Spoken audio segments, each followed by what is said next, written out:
Excellente soirée et bienvenue à ce 23h en ce samedi qui marque la veille de la fête de Pâques. Pâques ou Paquinou en pays baoulé. Moment de retrouvailles mais également de valorisation du patrimoine culturel. C'est ce que offre le festival Goli Beoumi qui a démarré ce vendredi. La 5e édition a vu la présence du haut représentant du chef de l'État avec à ses côtés plusieurs autres personnalités. Un fonds de garantie pour la viabilité et la durabilité des sociétés coopératives de la filière EVA. Les acteurs ont examiné la mise en place d'un tel outil, un forum qui réunit les acteurs pour approfondir la réflexion. Initiative approuvée par le ministre d'État, ministre de l'Agriculture, Kobenakwasi Adjoumani.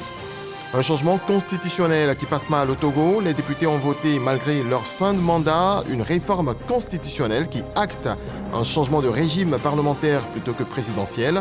L'opposition est vent debout. Le président Faure Gnassingbé a demandé une deuxième lecture. Bienvenue, rendons-nous à Beoumi pour assister à l'ouverture du festival Goli Beoumi. C'était ce vendredi, une fête en cette période de Pâques au Paquinou en pays baoulé pour valoriser la danse et la culture Goli. Abdoulaye Koné nous apprend qu'à l'ouverture donc a été marquée par la présence du haut représentant du chef de l'État.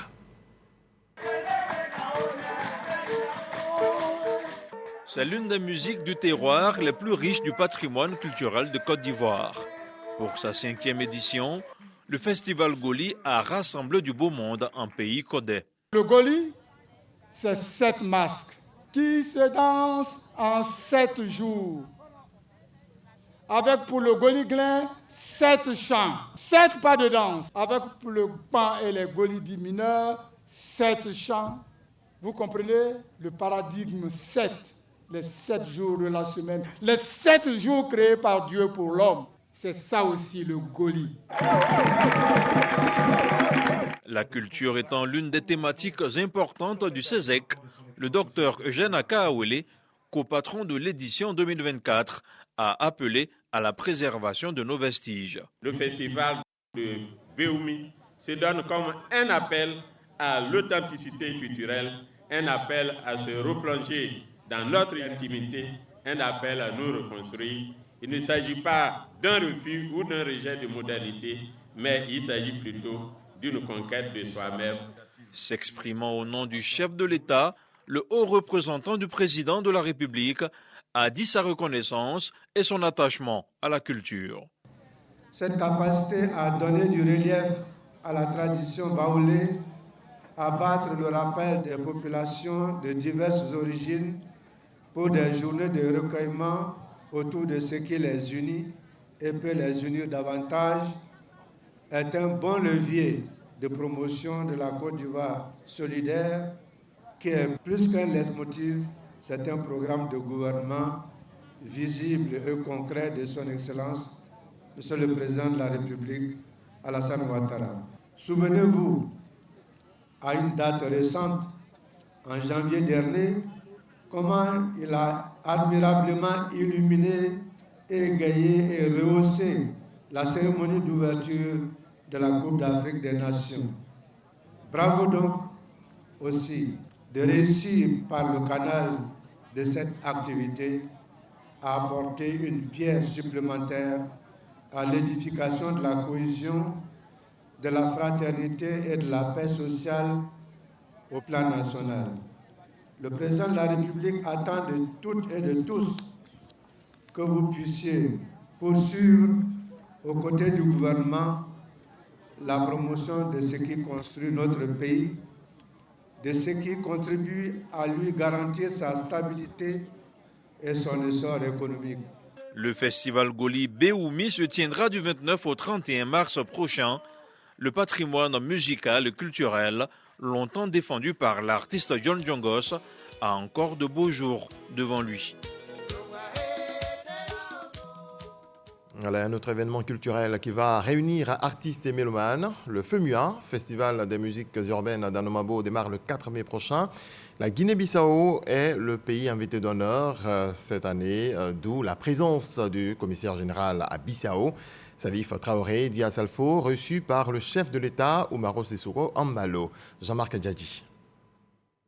La République de Guinée-Bissau est le pays invité à l'honneur de la 16e édition du Festival des musiques urbaines d'Anoumabo, FEMUA 16. L'information est portée par le commissaire général Salif Traoré Di Assalfo au chef de l'État bissau-guinéen Embalo Oumaro Sissoko. Une initiative qui vient renforcer la coopération bilatérale entre les deux pays. Les rapports sont déjà excellents entre nos deux présidents et la culture maintenant va venir jouer un rôle pour créer un pont culturel entre Abidjan et Bissau. Le FEMUA sonne comme une opportunité pour l'État bissau-guinéen pour valoriser son patrimoine culturel et touristique. La Guinée-Bissau est le 5e pays invité d'honneur du FEMUA après le Burkina Faso, le Sénégal, la République démocratique du Congo et le Togo. Le FEMUA 16 se tiendra du 14 au 19 mai 2024 à Abidjan sous la supervision d'Audrey Azoulay, directrice générale de l'UNESCO. Je le disais en titre, un fonds de garantie pour la viabilité et la durabilité des sociétés coopératives de la filière EVA. Les acteurs ont examiné la mise en place d'un tel outil. Un forum réunit les acteurs justement pour approfondir la réflexion. Initiative approuvée par le ministre d'État, ministre de l'Agriculture, Kobena Kwasi Adjoumani. On voit cela avec Léon Brou. La Côte d'Ivoire, premier producteur africain et 3e mondial de caoutchouc naturel avec 1 600 000 tonnes en 2023 et 338 francs CFA le kilogramme marchand du produit en ce moment. Les facilités fiscales accordées par l'État aux entreprises en passe de juguler la crise du caoutchouc reste cependant la question du financement des coopératives, toujours selon les acteurs de la filière EVA. Dans d'autres filières, par exemple, sur le prix de commercialisation, le prix de vente, il y a une ristourne. Par exemple, dans la filière cacao, mais au niveau de l'EVA, il n'y a pas du tout. Donc, il n'y a pas vraiment dans le mécanisme de financement quelque chose qui est prévu pour les sociétés coopératives. Donc, nous allons retrouver un mécanisme pour que les vraies coopératives puissent bénéficier d'un financement de la part donc, de la filière et pourquoi pas même de l'État. Nous pensons plus à un fonds de garantie qui permet de sécuriser tout le monde et d'être efficace. Potentiellement membres de ce fonds de garantie, les sociétés coopératives formelles. Au scanner donc, l'organisation et la structuration des 247 coopératives identifiées, la tutelle garantit le soutien du gouvernement au regard de la place de la filière EVA dans l'économie. Les menaces qui pèsent sur les sociétés coopératives dans la filière EVA vont de la volatilité des prix sur le marché mondial aux défis liés à la gestion des ressources naturelles, en passant par les contraintes réglementaires et les pressions concurrentielles. Ces défis ne sont pas à sous-estimer, mais ils peuvent aussi être des opportunités pour repenser nos modèles économiques et renforcer la durabilité de nos entreprises. Il va financer, entre autres, les fonds de tasse et les investissements pour la viabilité et la durabilité des sociétés coopératives. Ce fonds de garantie de la filière EVA complète, une fois mis en place, les solutions de l'État prévues au plan national d'investissement agricole et à la loi d'orientation agricole pour la maîtrise de la crise du caoutchouc. Le ministre de la Transition numérique et de la digitalisation encourage les startups à saisir les opportunités en matière d'innovation et de finances technologiques.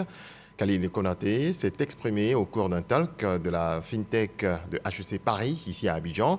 Cette tribune d'échange a réuni plusieurs acteurs et experts. Serge Coléa. 50 millions d'abonnés à la téléphonie mobile et plus de 23 millions de clients pour les services financiers. Des chiffres livrés par le ministère de la Transition numérique et de la digitalisation pour montrer les opportunités du secteur de l'innovation et de la FinTech en Côte d'Ivoire. Le ministre de la Transition numérique et de la digitalisation encourage les jeunes innovateurs et les porteurs de projets à saisir toutes ces opportunités. C'est le début de la promotion de la loi sur la promotion des startups numériques. Donc très bientôt, nous allons organiser des événements comme ça pour vulgariser cette loi et bien d'autres lois en lien avec donc, le secteur de la transition numérique et de la digitalisation. En tout cas, je remercie les initiatives d'innovation qui sont portées par les start-up ivoiriennes et nous allons les accompagner. Khalil Konaté a invité les start-up numériques à se mobiliser pour la deuxième participation de la Côte d'Ivoire à l'un des plus grands rendez-vous mondiaux de l'innovation et des start-up, Viva Technologies, à Paris. Ces échanges sur l'innovation technologique et la fintech ont été organisés par HEC Paris pour l'Afrique de l'Ouest et centrale. L'initiative a bénéficié de la collaboration de Côte d'Ivoire Innovation 20 et du ministère de la Transition numérique et de la digitalisation. On en vient à cette rencontre des ministres sectoriels pour l'examen du projet de directive régissant les professions d'ingénieurs et d'ingénieurs conseils dans le secteur BTP dans l'UEMOA. Objectif, harmoniser les règles, notamment le droit d'établissement dans l'espace UEMOA. Bruno Nabanyekone a présidé la rencontre. On voit cela avec Lansine Bakayoko. Au niveau du BTP, c'est la même dynamique dans toute l'Afrique de l'Ouest, et particulièrement en Côte d'Ivoire où le marché a évolué à un rythme soutenu de 25% annuellement. Dans ce contexte marqué par une progression fulgurante du secteur, la profession d'ingénieur et d'ingénieur conseil présente plusieurs enjeux, tant sur le plan économique, social, environnemental que sécurité. L'exercice de la profession requiert aujourd'hui une législation communautaire. C'est donc dans cette logique d'encadrement communautaire que les professions du secteur des BTP et TP, donc les ingénieurs et ingénieurs conseils, devraient pouvoir bénéficier des libertés de circulation, de résidence, de prestation de services et du droit d'établissement au sein de l'espace UEMOA. Pour ce qui concerne la Côte d'Ivoire, un projet de loi visant à organiser les professions d'ingénieurs et d'ingénieurs conseils est en cours d'adoption afin d'adresser 4 grands défis. 1. La mauvaise qualité des études, des travaux et du contrôle de l'exécution des infrastructures. 2. L'absence d'un cadre normatif devant guider les pratiques professionnelles des ingénieurs conseils afin de garantir la protection des usagers, notamment contre les malfaçons et en particulier contre les effondrements d'immeubles. 3. L'absence de sanctions contre les personnes n'ayant pas la qualité pour exercer la profession d'ingénieur conseil. Et 4. La non prise en compte des différentes problématiques spécifiques à l'exercice de la profession d'ingénieur conseil. Le projet de directive devrait promouvoir une industrie viable et plus forte qui contribue davantage à la production économique. Nous ne doutons pas que chacun de nos États saura apporter à ce texte le soutien institutionnel nécessaire pour permettre son adoption à travers nos dispositifs réglementaires nationaux et surtout son application effective par chacun de nos États. C'est depuis 2013 que la directive en examen a commencé à être élaborée. Des jeunes issus de 6 communes d'Abidjan et de l'intérieur du pays viennent de recevoir 60 nouveaux taxis. Action rendue possible grâce au ministère en charge de la jeunesse et le ministère des Transports. Ismaël Evradeo, Jean-Marc Djadji. 60 véhicules flambant neufs remis à 6 communes bénéficiaires du projet 500 taxis communaux. Un programme qui répond à la politique de renouvellement du parc automobile de la Côte d'Ivoire. Les différents maires reçoivent les clés des mains des ministres Mamadou Touré et Amadou Koné. Ils se réjouissent d'être éligibles à cette action gouvernementale au profit de la jeunesse et entendent assurer le suivi. La ville de Grand-Bassam est une vitrine pour la Côte d'Ivoire. Nous recevons de nombreux visiteurs internationaux chaque fin de semaine. Et donc nous avons à cœur de veiller à ce que ces véhicules soient entretenus convenablement et puissent refléter l'image de la Côte d'Ivoire moderne telle que prônée par le président de la République. Nous nous réjouissons du fait que le gouvernement, à travers donc, le ministère de l'Emploi jeune et du ministère des Transports, ait mis une priorité sur la prise en compte des jeunes qui sont dans le secteur du transport. Toute chose qui répond à nos aspirations et qui font aujourd'hui que nous pouvons croire à un avenir meilleur de notre profession. Piloté par l'Agence Emploi Jeunes et le Fonds de développement du transport routier, ce geste vise à assainir le secteur et améliorer les conditions de travail des conducteurs. Dans quelques jours, nous allons proposer en conseil de gouvernement puis en conseil des ministres l'an 2 du programme Jeunes du gouvernement. Nous ferons en sorte que d'autres jeunes, des centaines d'autres jeunes, des milliers d'autres jeunes puissent bénéficier donc de ce projet. Nous allons, Monsieur le ministre, en ce qui concerne les gestionnaires, avec le directeur général de l'OSER, procéder à une formation des gestionnaires de ces véhicules pour que ces véhicules-là soient entretenus et qu'ils puissent profiter donc, de ces véhicules qui sont mis à leur disposition pour ne pas que dans 3 ans, on les retrouve à nouveau à la rue. Cette action s'inscrit dans le cadre du programme Jeunesse Gouvernement 2023-2025. 1000 jeunes seront insérés dans le secteur des transports en mettant à leur disposition 500 taxis communaux. En marge de ces remises, 125 permis de conduire ont été remis. Des prières pour la Côte d'Ivoire chez le grand chancelier de l'Ordre national Ali Koulibaly. C'est à l'occasion d'une rupture collective à son domicile. Ismaël Evrard Deo, Souleymane Donisongou. D'éminentes personnalités présentes à la résidence du grand chancelier de l'Ordre national de Côte d'Ivoire, Ali Koulibaly, pour un iftar, une rupture collective du jeune musulman. Des membres du corps diplomatique, quelques représentants du gouvernement, des professionnels de médias, des guides religieux, tous sans distinction répondent à l'appel de ce moment de partage. La tolérance interreligieuse, c'est vraiment quelque chose qui caractérise la Côte d'Ivoire.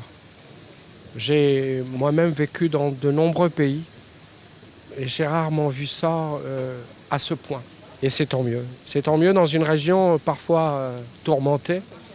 Et ça fait plaisir de voir un pays où les choses se passent bien et où la vie va de l'avant.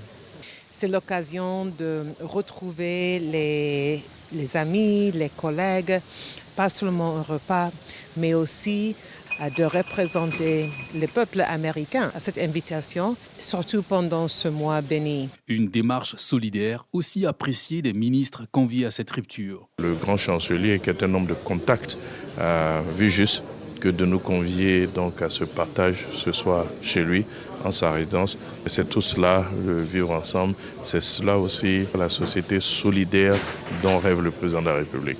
Ces gestes nous montrent l'importance de la solidarité, l'importance du partage, parce que nous sommes dans un mois de pénitence. Et ce sont des moments de retrouvailles que nous apprécions. Pour l'ordre du jour, il faut tirer profit des valeurs qu'enseigne le mois béni de Ramadan. Le mois du Ramadan rime avec solidarité, piété et partage. C'est le sens qu'il faut donner au rassemblement de ce soir pour honorer le Seigneur et pour partager un repas. Des prières ont été également formulées pour le président Alassane Ouattara. Entamé le 11 mars dernier, le jeune musulman est entré dans sa dernière phase ce samedi 30 mars. Une période importante marquée par la nuit du destin, nuit au cours de laquelle le Saint-Coran a été révélé au prophète de l'islam. Sur le même sujet, changeant de décor, la fondation Djigui Espérance a réuni les fidèles musulmans au plateau pour un partage après le jeûne. Marie-France Conin, Ami Dirasouba. C'est dans une ambiance chaleureuse que les fidèles musulmans de la fondation Djigui se sont réunis pour la rupture collective. Cette rupture vise à renforcer les liens entre eux et faire valoir le sens du partage. La rupture collective est un moment de partage et de solidarité dans le mois béni de Ramadan.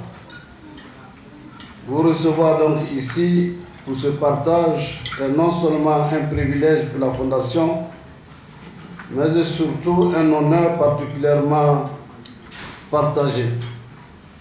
Vous témoignez ainsi votre attachement aux valeurs et actions promues par notre organisation, la Grande Espérance. C'est donc un plaisir pour moi de me retrouver là, dans cet esprit de partage, à l'invitation de la fondation Djigui, la Grande Espérance. Divisés en 3 périodes, les musulmans entament les 10 derniers jours du jeûne, qui sont considérés comme l'affranchissement de l'enfer.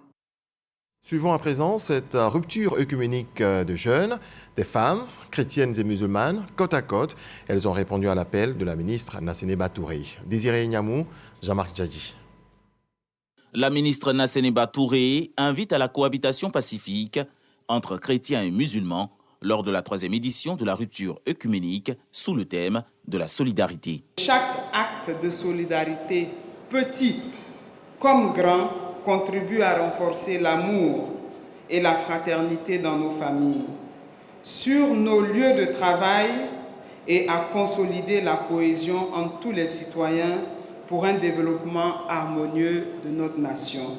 Cette activité a été marquée par une prière d'ouverture et une bénédiction finale dite par un imam et un prêtre, de même que des enseignements sur le jeûne, moyen de cohésion sociale et de consolidation du dialogue interreligieux pour une Côte d'Ivoire solidaire, prononcée par des représentantes des communautés catholiques, évangéliques et musulmanes. Des images de cohésion qu'on retrouve dans la commune de Cocody, chrétiens et musulmans à une rupture collective, ce après la remise de 500 kits alimentaires aux différentes communautés de la commune par la ministre Belmondo Dogo. On voit cela avec Michel Mambo. Jeunes musulmans, carême chrétien, belle coïncidence. Une coïncidence mise à profit par la ministre de la Cohésion nationale, de la solidarité et de la lutte contre la pauvreté pour réunir en soirée autour d'un repas les communautés musulmanes et chrétiennes. Une rupture collective qui sonne comme un appel à l'unité. Nous sommes dans une période de fervente prière. Et la rupture collective nous rapproche davantage. Certainement qu'en dehors de Madame la ministre ou des autorités politiques, nous devrions penser plus souvent à nous retrouver, ne serait-ce que pour échanger. C'est ce que nous attendons de nos autorités. Parfois l'enseignement vient de nos livres saints, mais il y a aussi le comportement qui est là. On peut apprendre et puis c'est difficile d'appliquer. Quand les autorités viennent d'abord nous montrer le chemin, je pense qu'après leur départ, ça va vraiment nous donner une leçon. Un moment de partage et de convivialité, doublé d'une cérémonie de remise de kits alimentaires. Miss Belmondo Dogo appelle à plus de fraternité en cette période. C'est le même Dieu que nous prions et il n'y a aucune raison que lorsque Dieu nous permet d'avoir le même mois de carême, nous ne soyons pas en mesure de partager ensemble ce repas. Et mieux, nous allons permettre à 500 ménages de retourner avec des kits pour permettre aux catholiques d'avoir une très belle fête de Pâques et pour permettre aux musulmans de bien terminer le mois du carême. Fini le carême chrétien, toutefois, la communauté chrétienne demeure solidaire de la communauté musulmane qui, elle, poursuit le jeûne. Ce vendredi, les chrétiens se sont souvenus de la passion du Christ, son arrestation, puis sa crucifixion. Certains ont même mimé le parcours menant à la croix. Allons voir comment les chrétiens de l'église du Christ Mission Aris, Temple Noé de Yopougon ont célébré ce vendredi saint. Fred Oulaye, Godefroy Okamawa. Vêtus de noir, l'expression du deuil. Les fidèles chrétiens de l'église du Christ Aris Mission se souviennent encore des moments douloureux vécu par le Christ sur terre. En ce vendredi saint, marquant la crucifixion de Jésus, la communauté Aris de Yopougon Temple Noé commémore la souffrance du Fils de Dieu dans le recueillement. Dans son enseignement, le prédicateur supérieur exhorte les chrétiens à demeurer dans la foi. Christ est mort, il sera ressuscité, mais il faut continuer à prier. Il faut continuer à regarder le Christ. Le Christ même a pardonné. Donc il est temps que nous aussi, nous pardonnons entre nous. Nous pardonnons nos frères, nous pardonnons nos sœurs, nous pardonnons nos voisins. L'église du Christ Mission Aris est une communauté qui tire sa source depuis Israël, ensuite implantée en Afrique par le biais du prophète William Wadé Aris. Arrêtons-nous sur ce communiqué émanant du ministère de la Défense. Il est rendu par Abou Sanogo. Les forces de défense et de sécurité de Côte d'Ivoire conduiront du 26 mars au 4 avril 2024 une opération de sécurisation de la fête de Pâques sur toute l'étendue du territoire national. L'opération dénommée Pâques-nous 2024 vise à sécuriser les espaces de réjouissance, les lieux de culte, les grands rassemblements, les sites d'attraction et les axes interurbains. De même, elle portera sur la régulation du trafic en zone urbaine, la répression des infractions sur la voie publique, la traque de toute forme de délinquance et la lutte contre la grande criminalité. L'état-major général des armées recommande aux populations ivoiriennes de se conformer aux règles du code de la route et à éviter les excès de toutes sortes. L'état-major général des armées souhaite à toutes et à tous une agréable fête de Pâques. En politique, le Bureau national de l'Union des jeunes RHDP a tenu une réunion technique avec la jeunesse RHDP de Cocody. Il s'agit de mobiliser la jeunesse RHDP à s'engager davantage dans la vie du parti. Marie-Chantal Akandan. Le Bureau national de l'Union des jeunes du RHDP galvanise ses troupes à travers des réunions techniques. Ces rencontres ont pour objectif de mobiliser activement les jeunes membres du parti. Ce travail s'inscrit dans une démarche que nous avons commencée après notre séminaire que nous avons eu du 1er au 3 à l'INJS. Alors il était question pour nous de mettre les jeunes en ordre de bataille. En ordre de bataille pour la victoire du RHDP en 2025. Nous aurons des grandes activités, des activités d'envergure, des grandes mobilisations que nous aurons après, juste en avril prochain, pour mobiliser tous les jeunes de la Côte d'Ivoire. Nous allons parcourir les 31 régions du pays, nous allons parcourir les 13 communes d'Abidjan, à l'effet de mettre les jeunes en ordre de bataille. Sous la présidence du conseiller technique chargé des structures exécutives du RHDP, Célestin Kouala, l'enthousiasme pour cette initiative est louable. Il a souligné avec force l'importance de cette mobilisation et a assuré un soutien sans réserve. Je suis venu non seulement les féliciter, les encourager, mais féliciter et encourager également la jeunesse de Cocody. Les encourager pour qu'ils se mettent tout de suite en ordre de bataille. En ordre de bataille pour démarrer des activités tendant à préparer la campagne du président Alassane Ouattara. Le président Alassane Ouattara n'est pas demandeur, c'est nous qui sommes demandeurs de sa candidature. Sans compter qu'en plus de tout cela, en plus des Ivoiriens, la candidature du président Alassane Ouattara est nécessaire pour la stabilité de la sous-région. Cette réunion avec la jeunesse RHDP de Cocody marque le début d'une série de rencontres prévues dans d'autres communes, toutes destinées à stimuler et renforcer l'engagement de la jeunesse envers le parti. Parlons développement à présent. Le président du conseil régional du Lodjibois a sillonné 5 localités ce vendredi. Amédée Kouakou a partagé avec les populations la ferveur de la célébration pascale. Sa présence aussi pour communier autour des actions de développement posées par le président Alassane Ouattara dans ces zones rurales. Mama Traoré. Dans la sous-préfecture de Yokobwe, la piste qui mène au village de Konankro-Korotikro est en travaux. Alors, Amédée Kouakou n'hésite pas à faire le reste du chemin à pied, traversant forêt et champs de cacao pour aller communier avec les populations en cette veille de célébration pascale.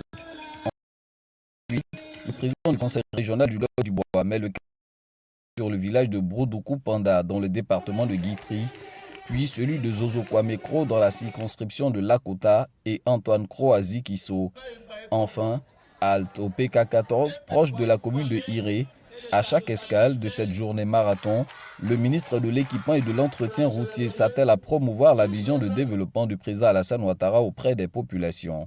Le président a dit que dans tous les villages où il y a plus de 500 habitants, ils auront l'électricité. Dieu merci, dans ces campements, ils ont l'électricité. Donc il voudrait traduire toute leur reconnaissance au président Alassane Ouattara. Beaucoup de voies ont été réhabilitées, les problèmes d'eau sont en cours de règlement. C'est ça sa vision. C'est vraiment apporter un mieux-être à l'ensemble des Ivoiriens.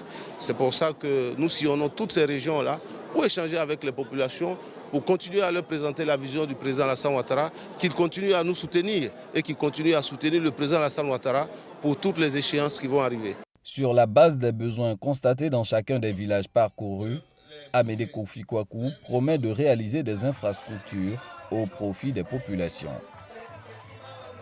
Que gagne la Côte d'Ivoire après les assemblées générales du réseau des académies nationales des sciences tenues à Abuja au Nigeria? Voici les réponses de Didier Nguessan. La Côte d'Ivoire, capitale de l'intelligentsia ouest-africaine. Le pays est désigné pour abriter le siège du réseau ouest-africain des académies nationales des sciences, en abrégé WANAS, qui vient d'être créé à l'issue de son assemblée générale. Sa feuille de route est de travailler à impacter positivement le développement des pays membres. Le bureau, constitué d'une dizaine d'académiciens, est présidé par le Nigeria. Avec ce réseau, nous avons de grands défis à relever sur les plans de l'éducation, de la santé et des infrastructures. C'est un instrument commun qui sera au service du développement de notre région. Aujourd'hui est une date historique dont on se souviendra. Je vous mets en mission pour atteindre les objectifs que nous nous sommes fixés. Le réseau mis en place, la prochaine étape est l'élaboration du plan d'action au bénéfice des populations. Ce sont des scientifiques de la région qui peuvent donner donc des orientations sur certains aspects. On peut les utiliser comme pour des études techniques et scientifiques. On peut aussi les utiliser, et d'ailleurs ce serait leur rôle, la création de journaux scientifiques, je dirais de haut niveau. Troisièmement, à travers la promotion de la science, ils peuvent contribuer à l'élaboration de programmes techniques en matière d'éducation dans le domaine de la science. 3 postes de vice-présidence sont occupés respectivement par le Sénégal, le Ghana et la Guinée. En plus du siège, la Côte d'Ivoire occupe également le fauteuil du secrétariat général du réseau ouest-africain des académies nationales des sciences. Retour sur la célébration de la Pâques en pays baoulé, Pakinou, qui réunit les filles et fils de plusieurs localités du centre du pays. Serge Pokomdidi, notre reporter, nous apprend qu'en cette période, les artistes tradimodernes ou chansonniers baoulés sont de plus en plus sollicités. Regardons. Des mélomanes heureux de retrouver l'artiste Amani Johnny dans cet espace à ciel ouvert dans la commune de Yopougon. La rencontre se tient quelques heures avant son départ dans des villes du centre de la Côte d'Ivoire pour la célébration de la Pakinou, autre déclinaison de la fête de Pâques en pays baoulé. Même si quelqu'un ne se sent pas bien dans le mois passé, mais quand on dit mois de Pâques seulement, tout le monde se sent à l'aise. Tous les artistes baoulés, beaucoup sont partis. C'est là Bois-Flé, à un village qu'on appelle Ouanzanou. Et demain, je serai à Tiebissou et puis Didier Vi. Pakinou, moment donc très fructueux pour des artistes et chansonniers baoulés. Les contrats de spectacle ne font qu'affluer. Apendrin, Mélie, Jalousie, ces chansons cultes de Sidonie la Tigresse retentiront en cette période. Il y a d'autres même qui ne vont jamais au village. Mais pas qui nous, c'est obligé. Ils doivent partir. Parce qu'on a des parents, donc on les a vus il y a longtemps. Je m'en vais à un village de Bois-Flé qu'on appelle Ouanzanou. Je viens à Didier Vi. Didier Vi à Noisé au Cabo. Dimanche, je finis avec eux. Je viens pour Paris. Pas qui nous à Paris. Jalousie, waliba, aleyo, aobe.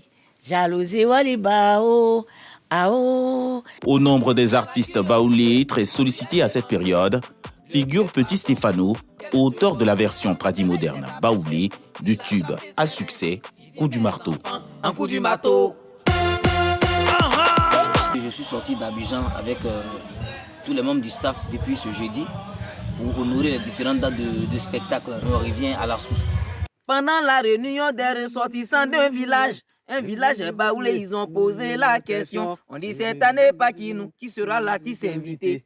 Les femmes se sont levées, on dit Petit Stéphano. À côté des retrouvailles et des projets de développement en pays baoulé, l'essence de la Pâque, qui est la résurrection du Christ, n'est pas occultée. D'abord, je commence à Abidjan ici. Et puis, je vais dans un village de Didier Vi pour aller chanter, pour aller louer Dieu. La chantre de l'Éternel, Aimé Tiapo, met à profit ses compositions pour évangéliser. Voilà, Pakinou en pays baoulé. Autre volet de l'actualité, nous sommes dans le reste de l'actualité, jugement. Un changement constitutionnel qui passe mal au Togo. Les députés ont voté, malgré leur fin de mandat, une réforme constitutionnelle qui acte un changement de régime parlementaire plutôt que présidentiel. L'opposition est vent debout. Le président Faure Gnassingbé a demandé une deuxième lecture. Cette nouvelle loi qui fait changer de régime politique au Togo en le faisant passer du semi-présidentiel au parlementaire pur a suscité une véritable indignation au sein de l'opposition togolaise, il faut le rappeler. Très belle nuit, Dieu nous garde, bonsoir.